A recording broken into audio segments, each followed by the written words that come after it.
السلام عليكم ورحمة الله وبركاته. الحمد لله والصلاة والسلام على رسول الله وعلى آله وصحبه أجمعين أما بعد. സഹോദരങ്ങളെ, ഹജ്ജുമായി ബന്ധപ്പെട്ട പഠന പരമ്പരയിലെ ഹജ്ജിൻ്റെ ലക്ഷ്യങ്ങളിൽ 4-ാമത്തെ ലക്ഷ്യത്തെക്കുറിച്ചാണ് ഇന്ന് നാം സംസാരിക്കുന്നത്. 3 കാര്യങ്ങളാണ് നാം മനസ്സിലാക്കിയത്. 4-ാമത്തെ കാര്യം തഹ്ഖീഖു തഖ്വയാണ്. 1-ാമത്തെ കാര്യം നിങ്ങൾക്ക് ഓർമ്മയുണ്ടാവും, തഹ്ഖീഖു തൗഹീദായിരുന്നു. 2-ാമത്തേത് തഹ്ഖീഖുൽ മുതാബഅ അഥവാ അള്ളാഹുവിൻ്റെ റസൂലിനെ ഇത്തിബാ ചെയ്യുക എന്നതിൻ്റെ പൂർത്തീകരണമായിരുന്നു. 3-ാമത്തേത് ഇഖാമത്തു ദിക്രില്ലാഹ്, നമ്മുടെ ജീവിതം ഹജ്ജിനു ശേഷം പരിപൂർണമായി അള്ളാഹുവിനെക്കുറിച്ചുള്ള സ്മരണയിൽ പച്ചപിടിച്ചു നിൽക്കാൻ വേണ്ടി നിരന്തരം ദിക്റുകളാണ് ഹജ്ജിൽ എന്ന് നാം മനസ്സിലാക്കി. 4-ാമത്തെ കാര്യം തഹ്ഖീഖു തഖ്വയാണ്. തഖ്വ, ഇനി നമ്മുടെ ജീവിതത്തിൽ അങ്ങോട്ട് ഹജ്ജിനു ശേഷം തഖ്വ പരിപൂർണമായി നമ്മുടെ ജീവിതം അവസാനിക്കുന്നത് വരെ ഉണ്ടാകണം. അതിനുവേണ്ടിയാണ് ഹജ്ജ്. തഖ്വ എന്ന് പറഞ്ഞാൽ എന്താ? നമുക്കറിയാം, തഖ്വയുടെ ഉൾക്കാമ്പ് എന്ന് പറയുന്നത് അൻ തജ്അല ബൈനക വബൈന അദാബില്ലാഹി വിഖായ. അതാണ് അൻ തജ്അല ബൈനക വബൈന അദാബില്ലാഹി വിഖായ. അള്ളാഹുവിൻ്റെ ശിക്ഷയുടെയും നമ്മുടെയും ഇടയിൽ ഒരു സൂക്ഷ്മതാബോധമുണ്ടാവുക. അതാണ് നമ്മൾ സൂക്ഷിക്കണം അള്ളാഹുവിൻ്റെ ശിക്ഷയെ. അപ്പോൾ ഈ തഖ്വയാണ്, അള്ളാഹുവിനോടുള്ള തഖ്വയാണ് യഥാർത്ഥത്തിൽ എല്ലാ നന്മകളുടെയും കടിഞ്ഞാണെന്ന് പറയുന്നത്. ഒരടിമക്ക് അള്ളാഹുവിലേക്ക് ഉയർന്നു പോകാനുള്ള മാർഗം, അതിൻ്റെ ഏറ്റവും ഉന്നതി അത് തഖ്വയാണ്. നോക്കൂ, നമുക്കറിയാം, മനുഷ്യൻ നന്മയുടെ കാര്യത്തിൽ, അതുപോലെ അള്ളാഹുവുമായുള്ള ബന്ധത്തിൻ്റെ കാര്യത്തിൽ, അള്ളാഹുവിനോടുള്ള വിധേയത്വത്തിൻ്റെ കാര്യത്തിലൊക്കെ, ഈമാനിൻ്റെ കാര്യത്തിലൊക്കെ പല വ്യത്യസ്തമായ കാറ്റഗറികളിലാണ്. നമുക്കറിയാമത്. ഖുർആൻ പഠിപ്പിക്കുന്നുണ്ടല്ലോ, ഫമിൻഹും വാലിമുൻ ലിനഫ്സി വമിൻഹും മുഖ്തസിദ് വമിൻഹും സാബിഖുൻ ബിൽ ഖൈറാത്ത് വമിൻഹും സാബിഖുൻ ബിൽ ഖൈറാത്തി ബിഇദ്നില്ലാഹ് ദാലിക ഹുവൽ ഫദ്ലുൽ കബീർ. അവരിൽ ചിലർ സ്വന്തത്തോട് തന്നെ അന്യായം ചെയ്യുന്നവരുണ്ട്, അതാണ് വാലിമുൽ നഫ്സി, തെറ്റ് ചെയ്യുന്നവർ. ചിലർ മിതത്വം പാലിക്കുന്നവരാണ്, അത്യാവശ്യമൊക്കെ കുറച്ചൊക്കെ ചെയ്യും, അങ്ങനത്തെ ആളുകൾ. വമിൻഹും സാബിഖുൻ ബിൽ ഖൈറാത്തി ബിഇദ്നില്ലാഹ്, അള്ളാഹുവിൻ്റെ അനുമതിയോടുകൂടി സൽക്കർമ്മങ്ങളിൽ മുമ്പന്തിയിൽ നിൽക്കുന്നവരുമുണ്ട്. ദാലിക ഹുവൽ ഫദ്ലുൽ കബീർ, അത് തന്നെയാണ് മഹത്തായ അനുഗ്രഹം. ഈ ദറജാത്തുകൾ ഉണ്ടല്ലോ, ഈ വ്യത്യസ്തമായ പദവികൾ, ഇപ്പം 3 പദവികളെക്കുറിച്ച് ഇവിടെ പറഞ്ഞു. സാലിഹികളെ സംബന്ധിച്ചിടത്തോളം നന്മ ചെയ്യുന്ന ആളുകൾ സത്യത്തിൽ ഇങ്ങനെ വ്യത്യസ്ത പദവികളായിരിക്കും.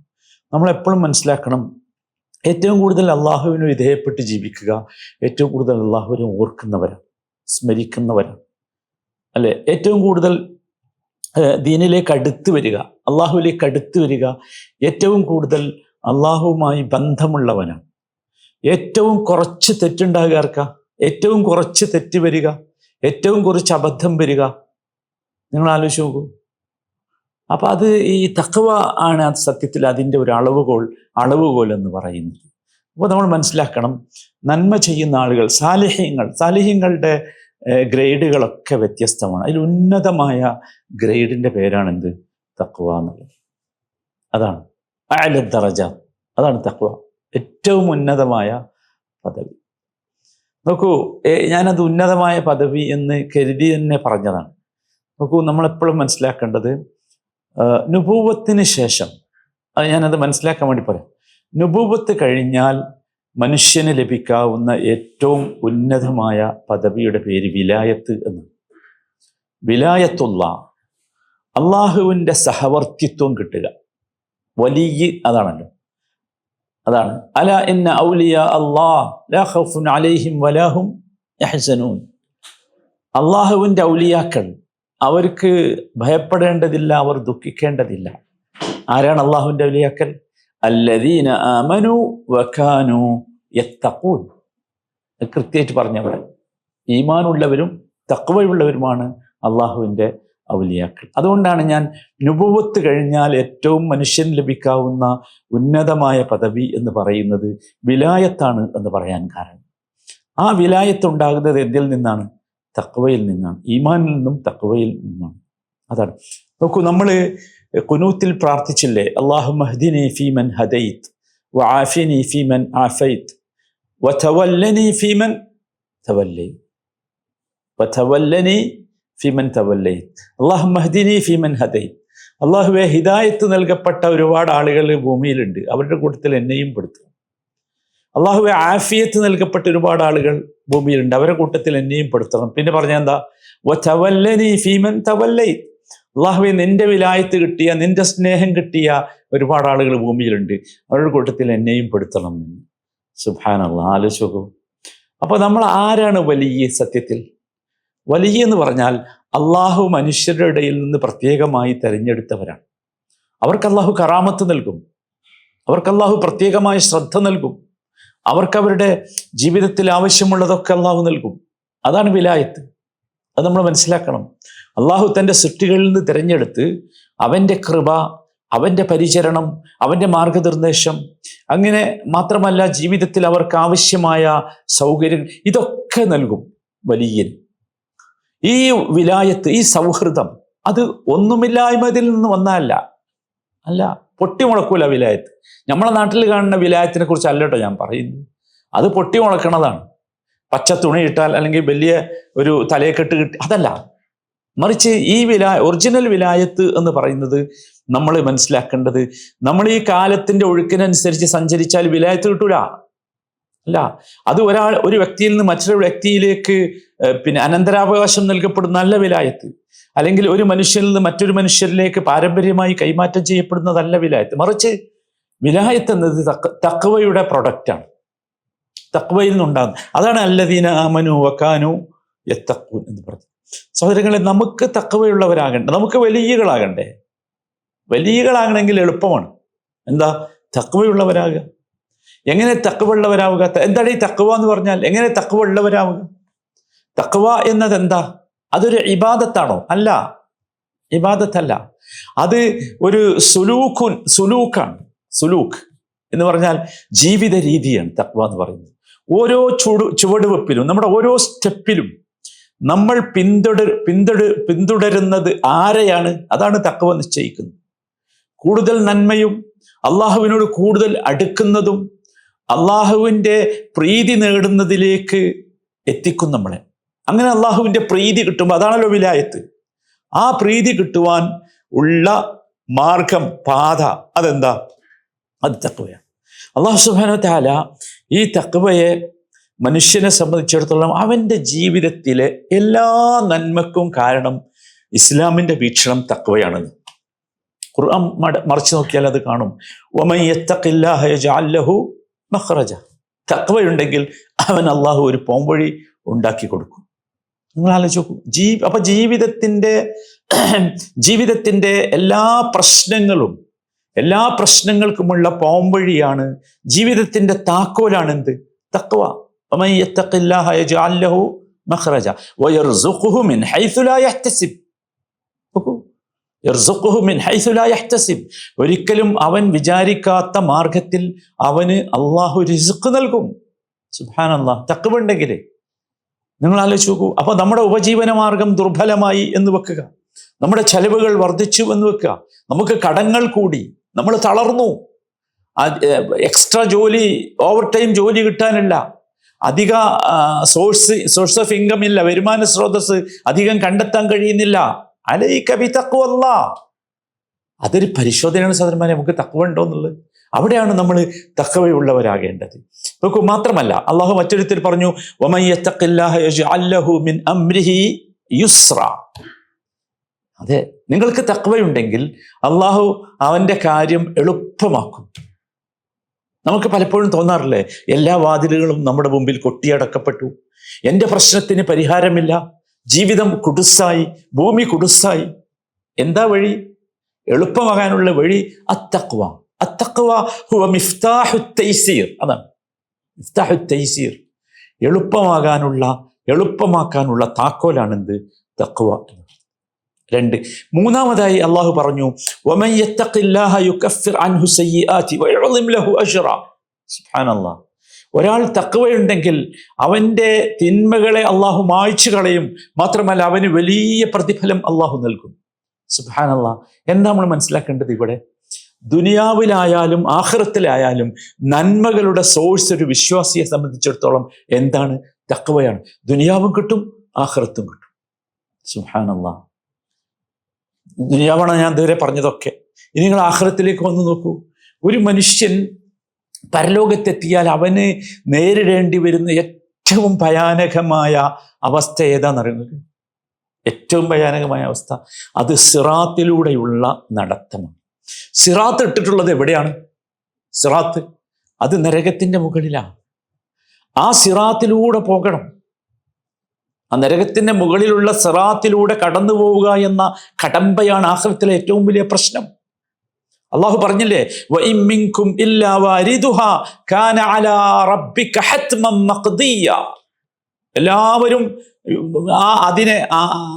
വഇൻ മിൻകും ഇല്ലാ വാരിദുഹാ, നരകത്തിന്റെ അടുത്ത് കൂടെ എല്ലാവരും പോകുന്ന പറഞ്ഞാൽ എന്താ? ഈ നരകത്തിന്റെ മുകളിലൂടെ എല്ലാവരും പോവുക. സ്വർഗത്തിലേക്ക് പോകണമെങ്കിൽ നരകത്തിന്റെ മുകളിലൂടെ പോവുക. അതാ പറഞ്ഞത്. എന്നിട്ട് അള്ളാഹു എന്താ പറയുന്നത് അറിയോ? ഈ നരകത്തിന്റെ മുകളിലൂടെ ഇങ്ങനെ പോകുമ്പോ അള്ളാഹു തുടർന്ന് പറയാ, സുമ്മ നുനജ്ജിൽ ലദീന തഖൗ വനദറുൽ ളാലിമീന ഫീഹാ ജിസിയ്യ. നമ്മൾ രക്ഷപ്പെടുത്തും ആരെ? അല്ലദീന തഖൗ, തഖ്വയുള്ളവരെ. അപ്പൊ തഖ്വയാണ് ഈ സിറാത്തിൽ നിന്ന് രക്ഷപ്പെടാനുള്ള മാർഗം. മറ്റോരോ വനദറുൽ ളാലിമീന ഫീഹാ ജിസിയ്യ, ളാലിമീങ്ങളെ, തഖ്വയില്ലാത്തവരെ അതിലേക്ക്, ആ നരകത്തിലേക്ക് വീഴ്ത്തും. സുബ്ഹാനല്ലാഹ്. നിങ്ങൾ ആലോചിച്ച് നോക്കൂ. നമ്മൾ ഈ സിറാത്തിനെ കുറിച്ച് നമ്മൾ മനസ്സിലാക്കിയിട്ടുണ്ടല്ലോ. സിറാത്തിലൂടെ കടന്നു പോകുമ്പോൾ മിന്നൽ പിണർ വേഗതയിൽ പോകുന്നവരുണ്ട്. മിന്നൽ പോണം അല്ലെ, നല്ലൊരു കുതിര പോണ മാതിരി പോകുന്നവരുണ്ട്, നിരങ്ങിപ്പോകുന്നവരുണ്ട്. വീഴും നീക്കും, വീഴും എഴുന്നേൽക്കും, വീഴും എഴുന്നേൽക്കും, അങ്ങനെ പോകുന്നവരുണ്ട്. എന്താണ് ഇതിൻ്റെയൊക്കെ അടിസ്ഥാനം? എന്താ? അത് ഓരോരുത്തർക്കുമുള്ള തഖ്വയുടെ തോത് എത്രയാണോ അതാണ് സുമ്മ നുനജ്ജിൽ ലദീന തഖൗ എന്ന് പറഞ്ഞത്. നമ്മുടെ തഖ്വയുടെ തോതനുസരിച്ചാണ് സിറാത്തിലെ സ്പീഡ് എന്നർത്ഥം. നമ്മളിപ്പം ഈ ഭൂമിയിൽ വണ്ടി ഓട്ടുമ്പോൾ ഏറ്റവും നല്ല കമ്പനിയുടെ വണ്ടിയാണല്ലോ ഏറ്റവും സ്പീഡിൽ പോവുക, അല്ലേ? ഇവിടെയോ? ഇവിടെ നമ്മളെ ഏറ്റവും നല്ല കമ്പനിയാവും നമുക്ക് ഏറ്റവും നല്ല തഖ്വ ഉണ്ടെങ്കിൽ. സുബ്ഹാനല്ലാഹ്. അപ്പൊ നമ്മൾ മനസ്സിലാക്കേണ്ടത് നമ്മുടെ എല്ലാറ്റിൽ നിന്നുമുള്ള, നോക്കൂ, ദുനിയാവിലും ആഖിറത്തിലും ഒക്കെ നമുക്ക് ഏറ്റവും ആവശ്യമുള്ള സാധനം എന്താണ്? തഖ്വയാണ്. അതുകൊണ്ടാണല്ലോ ഹജ്ജിനെ പറ്റി പറഞ്ഞപ്പോൾ എന്താ പറഞ്ഞത്? വതസവ്വദു ഫഇന്ന ഖൈറസ്സാദി അത്തഖ്വ. നിങ്ങൾ സംഭരിക്കൂ, കൂട്ടിവെക്കൂ, ഒരുമിച്ച് കൂട്ടൂ. ഹജ്ജിനോട് പറയാ, നിങ്ങൾ ഒരുമിച്ച് കൂട്ടേണ്ട സാധനം എന്താ? അത്തഖ്വ. മനസ്സിലായപ്പോൾ എന്താണ് തഖ്വ? തഖ്വ എന്ന് പറഞ്ഞാൽ ഒരു മനുഷ്യന്റെ ഏറ്റവും ഉന്നതമായ മർത്തബയാണ്. അത് എന്തിൽ നിന്ന് കിട്ടണം? ഹജ്ജിൽ നിന്ന് കിട്ടണം. അതിനാണ് ഹജ്ജ്.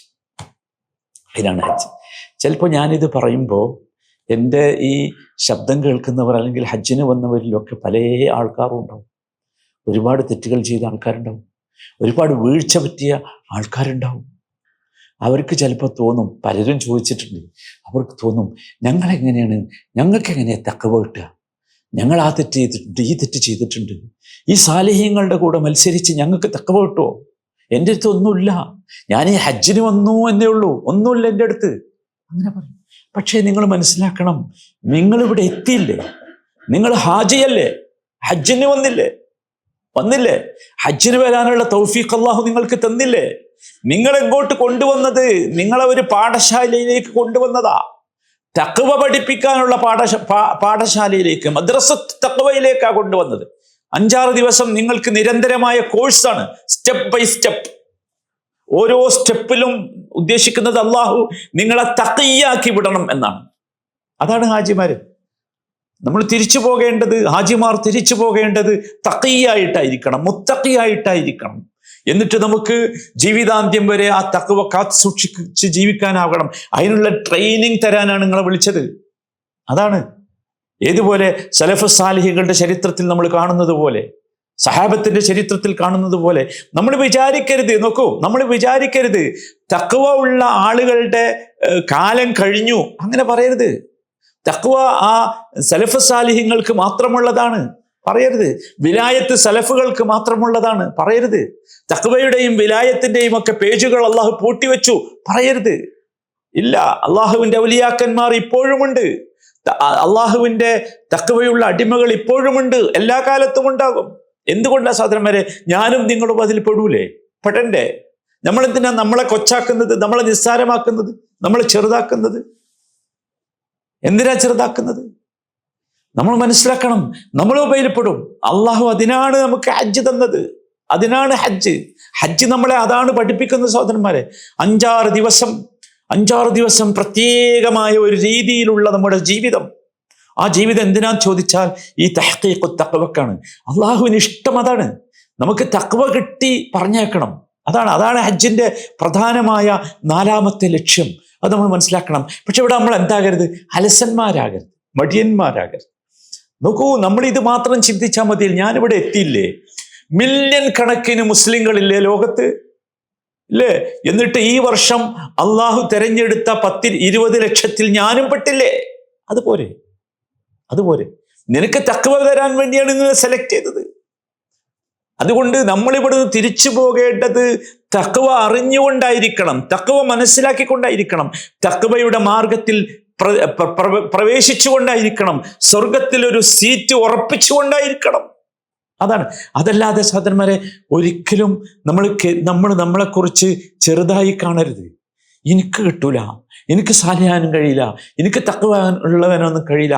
അതൊക്കെ സഹാബത്തിനോ താബിഈകൾക്കോ അഇമ്മത്തുകൾ നോ അല്ല. എല്ലാവർക്കും തരാനാ ഹജ്ജ്. അള്ളാഹുവിന് ആവശ്യം ഇതാണ്.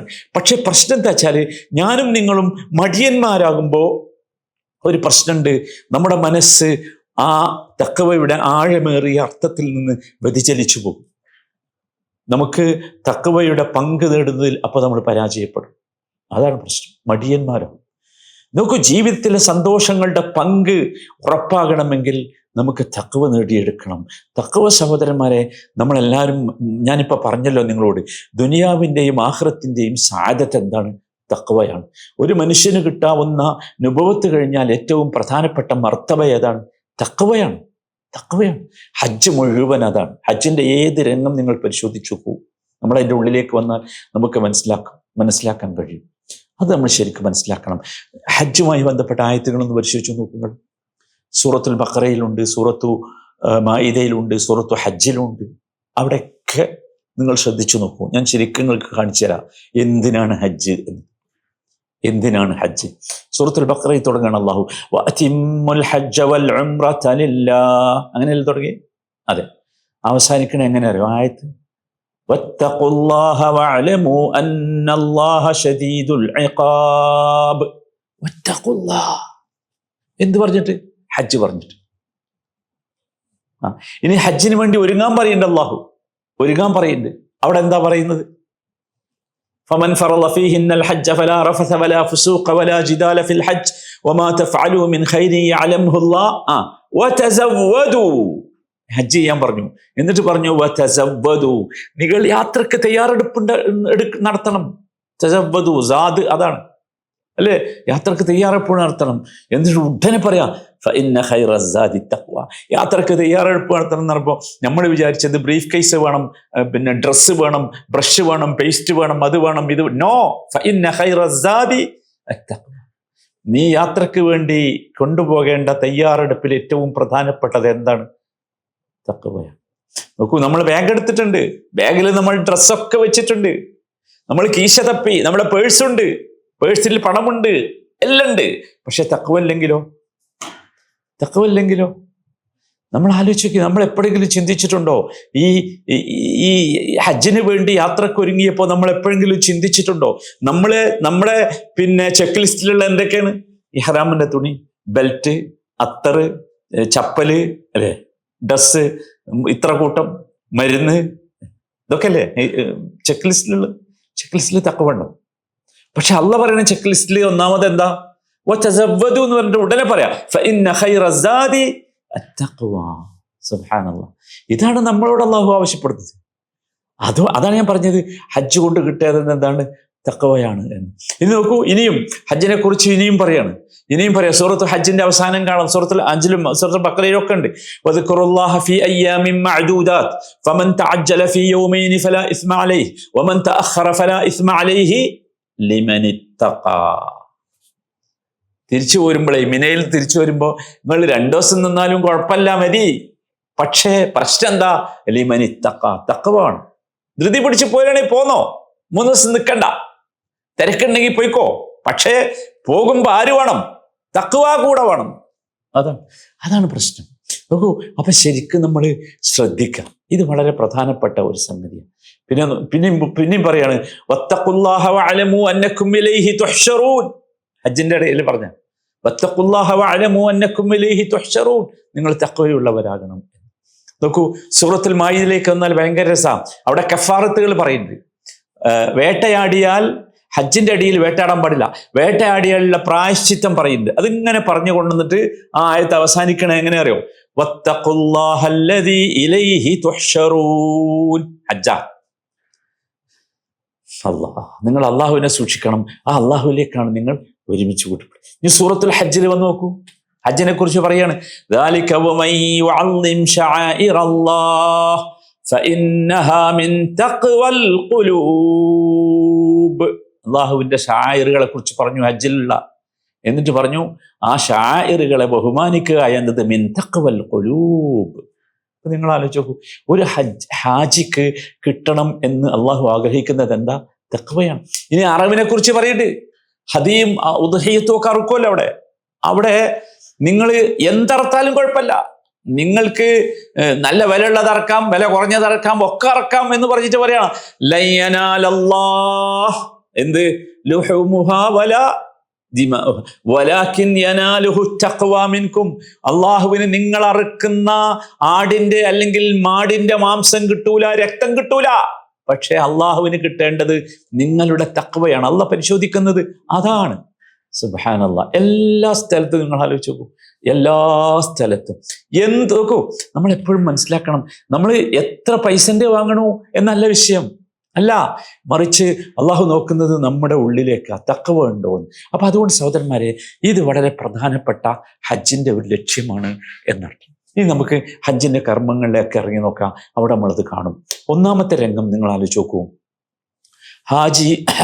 ഹജ്ജിന് വരുമ്പോ നോക്കൂ, നമ്മളിപ്പോൾ മനസ്സിലാക്കിയല്ലോ, ഹജ്ജ് എന്ന് പറഞ്ഞാൽ തഖ്വ കിട്ടാനുള്ള ഒരു ട്രെയിനിങ് പ്രോഗ്രാമാണ്. നമുക്ക് മനസ്സിലാക്കിയല്ലോ, ആ തഖ്വ നമുക്ക് നിലനിർത്താൻ സാധിക്കണം എന്ന് മനസ്സിലാക്കിയല്ലോ. അപ്പോൾ അതിനുവേണ്ടി എന്താ അള്ളാഹു ചെയ്തോ? എല്ലാ സ്റ്റെപ്പിലും തഖ്വ, എല്ലാ സ്റ്റെപ്പിലും. നിങ്ങൾ ആലോചിച്ച് നോക്കൂ, ഇഹ്റാമിന്റെ വസ്ത്രം ധരിക്കുന്നത് മുതൽ നമ്മളൊരു ഭയങ്കരമായിട്ട് ശ്രദ്ധിക്കൂലേ? പാടില്ല എന്ന് പറഞ്ഞത് വരുമോ? എന്തൊക്കെ പാടില്ല എന്ന് പറഞ്ഞ് ഒരു ലിസ്റ്റ് ഉണ്ട് നമ്മുടെ അടുത്ത്. 5-6 കാര്യം പാടില്ല എന്ന് പറഞ്ഞിട്ടുണ്ട്. ഇഹ്റാമിലേക്ക് പ്രവേശിച്ചാൽ ഭയങ്കര അല്ലേ? നോക്കൂ, നമ്മൾ അണ്ടർവെയറുകളൊക്കെ ഒഴിവാക്കും, തുന്നിക്കൂട്ടിയ ഡ്രസ്സുകളൊക്കെ ഒഴിവാക്കും. പിന്നെ നമ്മൾ അത്തർ പൂശൂല, തല തുറന്നിടും, അല്ലേ? നമ്മൾ എല്ലാം ഒക്കെ ഒഴിവാക്കി. നോക്കൂ, ഇവിടെ സത്യത്തിൽ എന്താ? ഇവിടെ അള്ളാഹുവിൻ്റെയും നമ്മുടെയും ഇടയിൽ ഒരു മറയുമില്ലാത്ത വിധം നമ്മൾ തുറന്നു വെക്കുകയാണ് നമ്മുടെ ജീവിതം. അതാണ്. നോക്കൂ, ഇവിടെ ഇപ്പോ ഈ ഇഹ്റാമിൽ പ്രവേശിച്ചാൽ ചെയ്യാൻ പാടില്ല എന്ന് പറഞ്ഞ കാര്യങ്ങൾ ആരും കാണാതെ നമുക്ക് ചെയ്തൂടെ? എന്തേ നമ്മൾ ചെയ്യാത്തത്? ആരോ നമ്മൾ പിടിച്ചു വെച്ചൂലേ? അല്ലേ? ആരോ ഒന്ന് പിടിച്ചു വെച്ചില്ലേ? ആ പിടിച്ചു വെച്ചതിന്റെ പേരാ തഖ്വ എന്നുള്ളത്. കാരണം എന്താ? നമ്മൾ അള്ളാഹുവിനെ കാണാൻ വരിക, അള്ളാഹുവിൻ്റെ അടുത്തേക്ക് വരിക. അപ്പൊ അള്ളാഹു ഉദ്ദേശിക്കുന്ന രൂപത്തിൽ വരണം. അതാണ്. നിങ്ങൾ ആലോചിച്ച് നോക്കൂ, നമ്മളെ മുടി അങ്ങനെ തന്നെയാണ്. നമ്മൾ വിട്ടു, മുടിയൊന്ന് വൃത്തിയാക്കണം തോന്നിയിട്ട് നടക്കൂല. ഇഹ്റാമിലേക്ക് പ്രവേശിച്ചാൽ നമ്മളെ നഖം അങ്ങനെ തന്നെയാണ്, വൃത്തിയാക്കാൻ പറ്റൂല. ഇഹ്റാമിലേക്ക് പ്രവേശിച്ചു കഴിഞ്ഞാൽ നമ്മൾ ഒരു പക്ഷേ ഒരു ബാഡ് സ്മെല്ലൊക്കെ നമ്മുടെ ബോഡിയിൽ നിന്ന് വരുന്നുണ്ട്, നോ, അത്ര പറ്റൂല. നമ്മൾ ഡ്രസ്സ് കളറൊന്നും ഒരു സുഖല്ല, നോ, പറ്റൂല. ഇതാണ് തഖ്വ. ആരാ ഞങ്ങളോട് പറ്റൂല എന്ന് പറഞ്ഞ്? ആരാ പിടിച്ചു വെച്ചത്? ഇതാണ്. ഇത് നിങ്ങൾക്ക് കഴിഞ്ഞല്ലോ എങ്കിൽ ഇനി ജീവിതത്തിന്റെ അന്ത്യം വരെ ഇത് കഴിയണം. ഇഹ്റാമിൽ പ്രവേശിച്ചപ്പോൾ താൽക്കാലികമായി ചില കാര്യങ്ങളെ നിങ്ങളെ ചെയ്യരുത് എന്ന് പറഞ്ഞ് പിടിച്ചു നിർത്തിയില്ലേ? ഹറാമാന്ന് പറഞ്ഞ് പിടിച്ചു നിർത്തിയില്ലേ? പറ്റിയില്ലേ? നിങ്ങൾക്ക് പറ്റി. അപ്പൊ ഇനി ജീവിതം മുഴുവൻ അള്ളാഹു ഹറാമ എന്ന് പറഞ്ഞ ചില സംഗതികളിൽ നിന്ന് എന്താക്കണം, നമ്മളെ നമുക്ക് പിടിച്ചു വെക്കാൻ സാധിക്കണം. അതാണ് ഹജ്ജ്, അതാണ് ഹജ്ജിന്റെ തഖ്വ. അതാണ്. നിങ്ങൾ ആലോചിച്ച് നോക്കൂ, ഹജ്ജിലേക്ക് പ്രവേശിച്ചു, എന്തോ ഒരു അബദ്ധം പറ്റിയോ എന്ന് നമുക്ക് തോന്നി, ചെയ്യാൻ പാടില്ലാത്ത എന്തോ ചെയ്തോ എന്ന് തോന്നി. നമ്മൾ ഉടനെ ചെല്ലും ആരെടുത്ത്? വിവരമുള്ള ഒരാളെടുത്ത്. അയാളോട് ചോദിക്കും നമ്മൾ, ഞാനിങ്ങനെ ഇഹ്റാമിൽ പ്രവേശിച്ച ശേഷം എൻ്റെ 2 മുടി ഞാൻ വെട്ടിപ്പോയി, 2 മുടി ഇങ്ങനെ പറിച്ചുപോയി, എന്താ ചെയ്യാ? വന്ന് ചോദിക്കുക. എന്തേ ചോദിക്കാൻ കാരണം? അപ്പൊ ഇയാൾ പറയും നിങ്ങളോട്, ഈ മുഫ്തി ഫത്വ പറയുന്ന ആള് പറയും നിങ്ങളോട്, നിങ്ങൾ കഫാറത്ത് കൊടുക്കണം. എന്താ കഫാറത്ത്? അറവ് നടത്തണം, അല്ലെങ്കിൽ മിസ്കിന്മാർക്ക് ഭക്ഷണം കൊടുക്കണം, അല്ലെങ്കിൽ 3 ദിവസം നോമ്പ് നോൽക്കണം. സുബ്ഹാനല്ലാഹ്. നിങ്ങൾ ആലോചിച്ച് നോക്കി, നമ്മളിങ്ങനെ കീശ തപ്പി നോക്കും, ഒക്കണില്ല. അറിവ് നടത്താനാ പറഞ്ഞേ, ഒക്കണില്ല. പക്ഷെ നമ്മൾ ഒപ്പിക്കും, എത്ര കഠിനാധ്വാനം ചെയ്തും ഒപ്പിക്കും. എന്നിട്ട് ഫിദിയ കൊടുക്കൂലേ, പ്രായശ്ചിത്തം കൊടുക്കൂലേ? എന്തേ കാരണം? ആരെയും കാണോ? നിങ്ങൾ പ്രായശ്ചിത്തം കൊടുത്തോ ഇല്ലേ എന്നുള്ളത് ആരെങ്കിലും അറിയോ? ഇല്ല. പക്ഷെ നിങ്ങളുടെ ഉള്ളിലില്ലേ എനിക്കത് കൊടുക്കണം, കൊടുത്തിട്ടില്ലെങ്കിൽ സുബ്ഹാനല്ലാഹ്. ഇതാണ് കൂട്ടരെ തഖ്വ എന്ന് പറഞ്ഞത്. പക്ഷേ ഇത് ഹജ്ജിന്റെ ഇടയിൽ ഉണ്ടായ പോരാ. ഹജ്ജ് നിങ്ങൾക്ക് അത് പഠിപ്പിക്കാൻ വേണ്ടി നിങ്ങൾ കൊണ്ടുവന്നതാ. ഇനി ജീവിതത്തിൽ അങ്ങോട്ട് മുഴുവൻ ഉണ്ടാകണം. അതാണ് നമ്മൾ ആഗ്രഹിക്കാണ്. അള്ളാഹു നമ്മളെ തൃപ്തിപ്പെടണമെങ്കിൽ ഇവിടെ ഞാൻ എന്താക്കണം? ഈ പ്രായശ്ചിത്തം കൊടുക്കണം എന്ന്. നമുക്ക് സഹോദരന്മാരെ, നമ്മളെല്ലാവരും ചിന്തിക്കണം, നമുക്ക് കിട്ടേണ്ടത് അള്ളാഹുവിൻ്റെ തൃപ്തിയാണ്. അള്ളാഹുവിൻ്റെ തൃപ്തി കിട്ടാൻ ഞാൻ എന്തും ചെയ്യാൻ തയ്യാറാണ്, എന്തും ഞാൻ ഉപേക്ഷിക്കാൻ തയ്യാറാ, ഒരു കുഴപ്പമില്ല. അള്ളാഹു പറഞ്ഞ എന്തും ഞാൻ ചെയ്യാൻ തയ്യാറാ. ഇതാണ് തഖ്വ എന്ന് പറഞ്ഞാൽ. അതിലേക്ക് നമ്മളെ എത്തിക്കാനുള്ള ഒരു പ്രോഗ്രാമാണ് സത്യത്തിൽ ഹജ്ജ് എന്ന് പറയുന്നത്. മനസ്സിലായില്ലേ? അപ്പൊ നമ്മൾ ശരിക്കും മനസ്സിലാക്കുക, നമ്മൾ യഥാർത്ഥത്തിൽ ഇത് സത്യത്തിൽ ഹജ്ജ് കൊണ്ട്, ഹജ്ജിന്റെ ഇഹ്റാമിലേക്ക് പ്രവേശിച്ചാൽ ചെയ്യാൻ പാടില്ലാത്ത കാര്യങ്ങൾ എന്ന ഒരു സാധനം, ഒരു ലിസ്റ്റ് എന്തിനാ തന്നത് എന്ന് ചോദിച്ചാൽ, ഇനി ജീവിതാന്ത്യം വരെ ചെയ്യാൻ പാടില്ല എന്ന് അള്ളാഹു പറഞ്ഞ കാര്യങ്ങളിൽ നിന്ന് വിട്ടുനിൽക്കാനുള്ള ഒരു പ്രചോദനം എനിക്ക് കിട്ടണം. അതാണ് തഖ്വ. അള്ളാഹു തൗഫീഖ് നൽകുമാറാകട്ടെ. രണ്ടാമത്തെ കാര്യം, ഹജ്ജിന്റെ തഖ്വ, ഹജ്ജിലുള്ള തഖ്വ എന്ന് പറയുന്നത്, നോക്കൂ, നിങ്ങൾ ശ്രദ്ധിച്ചില്ലേ, ഈ ഹജ്ജിലുള്ള തഖ്വ എന്ന് പറയുന്നത് ആഖിറത്തുമായി ബന്ധപ്പെടുത്തിയാണ് പറഞ്ഞിട്ടുള്ളതൊക്കെ. നോക്കൂ, ഹജ്ജിന് വേണ്ടി ഇഹ്റാം ചെയ്തു കഴിഞ്ഞാൽ നമ്മുടെ കണ്ണിൽ ദുനിയാവ് നിസ്സാരമാവുകയാണ്, ആഖിറത്തിന് ഇങ്ങനെ ഗൗരവം കൂടുക അല്ലേ? ദുനിയാവ് നിസ്സാരമാകുകയാണ്. ഒന്നാമത്തെ നിസ്സാരമാകൽ എവിടെയാണ്? ഞാൻ ബ്രാൻഡഡ് ഡ്രസ്സേ ധരിക്കാറുള്ളൂ, അല്ലേ? അല്ലാതെ ഞാൻ ധരിക്കാറില്ല. ഞാൻ പറയും, ബ്രാൻഡഡ് ഷർട്ട് അല്ലെങ്കിൽ എനിക്ക് ചൊറി വരും, എനിക്ക് സ്കിൻ പ്രോബ്ലം വരും. ഈ നിങ്ങളാണ് ഇത് അഴിച്ചു വെച്ചിട്ട് സിമ്പിളായ 2 വെള്ള വസ്ത്രം വാങ്ങണം, അല്ലേ? വളരെ സിമ്പിളായ 2 വെള്ള വസ്ത്രം നിങ്ങൾ അഴിച്ചു വെച്ചു. ആ വെള്ള വസ്ത്രമാകട്ടെ കഫൻ പുടവ പോലെ തന്നെയാണ്, അത് ധരിക്കുന്നത് പോലും അപ്രകാരമാണ്. കഫൻ പുട പോലെയുള്ള 2 വെള്ള വസ്ത്രം പുരുഷന്മാരാണെങ്കിൽ എല്ലാവരും, അത് ധനികനും ദരിദ്രനും ഒരേ സാധനമാണ് വാങ്ങണത്, ഒരേ ഷോപ്പിൽ നിന്നാണ് വാങ്ങണത്. ധനികനും ദരിദ്രനും ഭരണാധികാരിയും ഭരണീയരും എല്ലാവരും ഒരു വ്യത്യാസവുമില്ല. ഏതുപോലെ എന്ന് വെച്ചാൽ നമ്മൾ യൗമുൽ ഹശ്റിൽ ഒരുമിച്ച് കൂടുന്നത് പോലെ അവിടെ ഒരു വ്യത്യാസമില്ലല്ലോ. അവിടെ എല്ലാവരും ഒരേ രീതിയിലായിരിക്കും. അങ്ങനെയാണ് ഹജ്ജും. ഒരേ ഡ്രസ്സ്, ഒരേ ഇബാദത്ത്, ഒരു വ്യത്യാസവുമില്ല.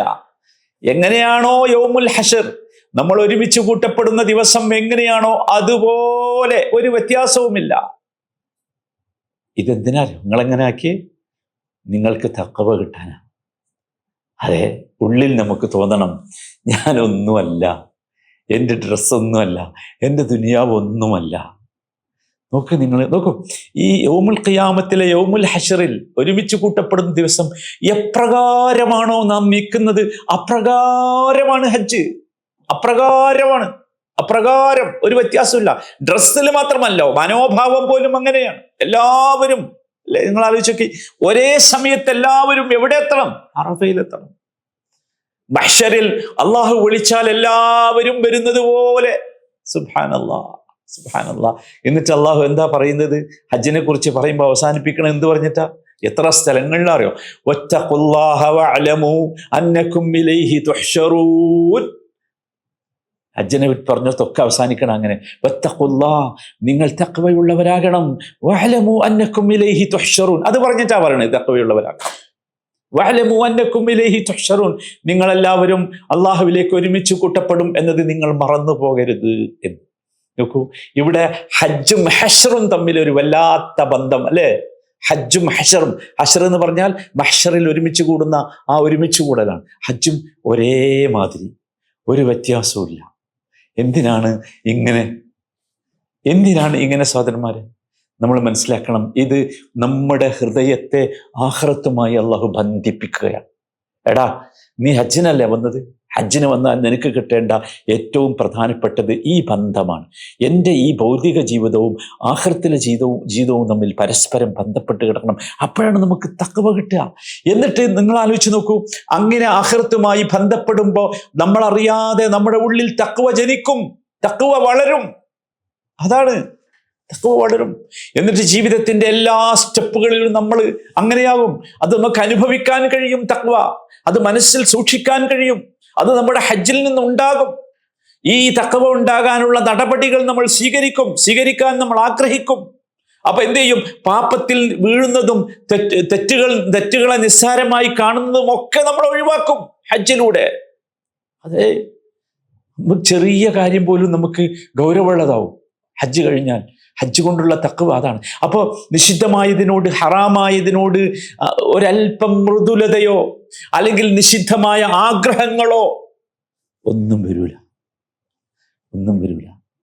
അതാണ് നമ്മൾ മനസ്സിലാക്കേണ്ടത്.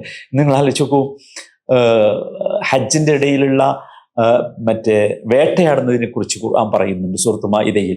യാ അയ്യുഹല്ലദീന ആമനൂ ലയബ്ലുവന്നകുമുല്ലാഹു ബിശൈഇൻ മിനസ്-സൈദി തനാലുഹു ഐദീകും വരിമാഹുക്കും ലിയഅലമ അല്ലാഹു മൻ യഖാഫുഹു ബിൽഗൈബ് ഫമൻ ഇഅ്തദാ ബഅദ ദാലിക ഫലഹു അദാബുൻ അലീം യാ അയ്യുഹല്ലദീന ആമനൂ ലാ തഖ്തുലുസ്-സൈദ വഅൻതും ഹുറും. സൂറത്ത് മാഇദയിൽ പറയുന്നുണ്ട്. എന്താ പറയുന്നത്? വിശ്വാസികളെ, നിങ്ങളുടെ കൈകൾക്കും കുന്തങ്ങൾക്കും എത്തിപ്പിടിക്കാവുന്ന വിധത്തിലുള്ള വല്ല ജന്തുവും മുഖേന അള്ളാഹു നിങ്ങളെ പരീക്ഷിക്കും. അന്ന് അതുകൊണ്ടാണ് പരീക്ഷിച്ചത്. ഭയങ്കര വിശപ്പുണ്ടാവും, വേട്ടയാടി പിടിക്കാൻ പറ്റിയ മൃഗങ്ങൾ ഇങ്ങനെ വരും തൊട്ടടുത്ത്. എന്നിട്ട് അള്ളാഹു പറയണത് എന്താ അറിയോ? എന്തിനാണ് പരീക്ഷണം? ലിയഅലമ അല്ലാഹു മൻ യഖാഫുഹു ബിൽ ഗൈബ്. അതാണ് അദൃശ്യമായ രീതിയിൽ അള്ളാഹുവെ ഭയപ്പെടുന്നവരെ അറിയാൻ വേണ്ടി. അതാരാന്നറിയാൻ വേണ്ടി. ഫമൻ ഇഅ്തദാ ബഅദ ദാലിക ഫലഹു അദാബുൻ അലീം. അതിനാൽ ഇത് മനസ്സിലാക്കിയ ശേഷം ആരെങ്കിലും ഈ വിഷയത്തിൽ അതിക്രമം കാണിച്ചാൽ അവന് വേദനയേറിയ ശിക്ഷയുണ്ട്. അതിനെ പിടിക്കാൻ പാടില്ല. യാ അയ്യുഹല്ലദീന ആമനൂ ലാ തഖ്തുലുസ്-സൈദ വഅൻതും ഹുറും. സത്യവിശ്വാസികളെ, നിങ്ങൾ ഇഹ്റാമിലായിരിക്കെ വേട്ടമൃഗത്തെ കൊല്ലരുത്. സുബ്ഹാനല്ലാഹ്. നിങ്ങൾ ആലോചിച്ച് നോക്കൂ, പരീക്ഷിച്ചു നോക്കി മുമ്പിൽ കൊണ്ടുവന്നിട്ട് അല്ലേ? നമ്മൾ ശരിക്കും മനസ്സിലാക്കണം, ഇന്ന് നമ്മുടെ മുമ്പിൽ വേറെ ഒരുപാട് വേട്ടമൃഗങ്ങളാണ് ഉണ്ടാകുക. ഇന്നേ നിങ്ങൾ ആലോചിച്ച് നോക്കൂ, ഇഹ്റാമിൽ പ്രവേശിച്ച ശേഷം തൽബിയത്ത് ചൊല്ലി അള്ളാഹുവിനെ ഉള്ളിൽ കണ്ട് തഖ്വയുള്ളവരായി മാറാൻ ശ്രമിക്കുന്നതിന് പകരം കുറെ ആൾക്കാർ ഇഹ്റാമിൽ പ്രവേശിച്ച ശേഷം ആദ്യത്തെ പണി എന്താ അറിയോ? ഫോട്ടോ എടുക്കൽ, പിന്നെ വിളിക്കൽ, ഇങ്ങനെ കാണിച്ചു കൊടുക്കുക. നിങ്ങൾ കണ്ടില്ലേ, തവാഫ് ചെയ്യുന്നതിനിടയിൽ പോലും ഭയങ്കര ബഹളം. സഹോദരന്മാരെ, ഇത് പരീക്ഷണമാണ്. ഇത് എപ്രകാരമാണോ സഹാബികളെ അള്ളാഹു വേട്ടമൃഗങ്ങളെ കൊണ്ട് പരീക്ഷിച്ചത്, അതുപോലെ ആധുനിക കാലത്തെ മനുഷ്യരെ ഈ സാധനം കൊണ്ട് പരീക്ഷിക്കുക. അതാണ് ഇവിടെയാണ് യഥാർത്ഥത്തിൽ തഖ്വയെ അള്ളാഹു വളർത്തുന്നത്. നമ്മൾ മനസ്സിലാക്കണം.